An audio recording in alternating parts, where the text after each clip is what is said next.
Sitanagar sir, Guntur జిల్లా తాడేపల్లి సీతానగర్. మాకు government Indira Gandhi టైంలో 5 ఎకరాల 28 సెంట్లు భూమి ఇచ్చింది మా నాన్నగారికి అన్నగారికి.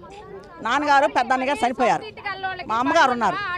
మా అమ్మను బెదిరించి ఆ భూమిని బాలసాని రాజేశ్వరరావు, సముద్రాల చెరిబాబు అది ఆక్రమంలో వెళ్ళిపోయింది, కబ్జా చేశారు.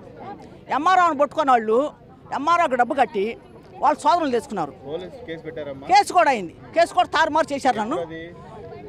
ఇది 2019 ఇదిగోండి, ఇగో భూలో ఇది అవునండి. 2 నెలలు జరిగింది, 2019లో 2 నెలలు జరిగింది.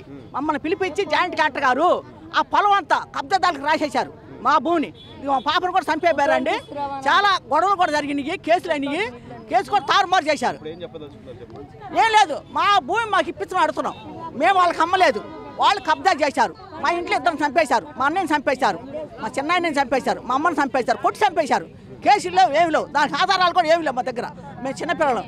మా అమ్మని మోసం చేసి ఆ భూమిని మరి సర్వే కూడా 10 సార్లు చేశారు. మేము వెళ్ళి అడిగితే 10 సార్లు చేసి ఇస్తామని చెప్పి ఎంఆర్ఓ వాళ్ళు వాళ్ళకి అమ్ముడిపోయారు. అమ్ముడిపోయి మాకు న్యాయం జరగకుండా చేశారు. ఆ భూమి కోసం నేను తిరుగుతాను. జగన్మోహన్ రెడ్డి ఉన్నప్పుడు 5 సంవత్సరాలు ఆ ఇంటి చుట్టూ నేను తిరిగా. ఎటువంటి నా పరిష్కారం కాల. వాళ్ళ పార్టీలో ఉన్న వాళ్ళు పనిచేశారు.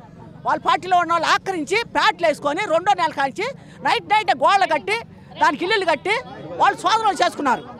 మాకు న్యాయం జరగల. న్యాయం కోసం తిరుగుతున్నా. మా భూమిని మాకు ఇప్పించమని మేము అడుగుతున్నాం సార్. అది ఎంఆర్ఓను మా మాజీ పేషెంట్ 72 లక్షలు నా భూమి 2 ఎకరాలు 10 సెంట్లు తీసుకొని 72 ఎకరాలు తీసేసుకుంటారు సార్. మళ్ళీ సోమనాయుడు, ఈఆర్ఓ, ఎంఆర్ఓ ఈ అందరూ కలిసి నన్ను బ్యాంకులో సంతకం పెట్టించి నన్ను నానా బాధలు పెట్టి డబ్బులు ఇవ్వలేసాం. ఇప్పటికి పోలీస్ కేసు పెట్టాం. పోలీస్ సీఏ కూడా ఏం చేసుకుంటారు. సీఏ కూడా ఏం తీసినాడు కదా, ఇగో సీఏ ఏం చేసినాడు కాదు. ఎమ్మెల్యేని పెట్టి ధర్మసీని పెట్టి అడ్డుగాను ఖాతరు చేసినాడు కాదు. లోకేష్ గారిని కలవడానికి వచ్చినాను, కాగితాలు ఇచ్చినాను అక్కడ.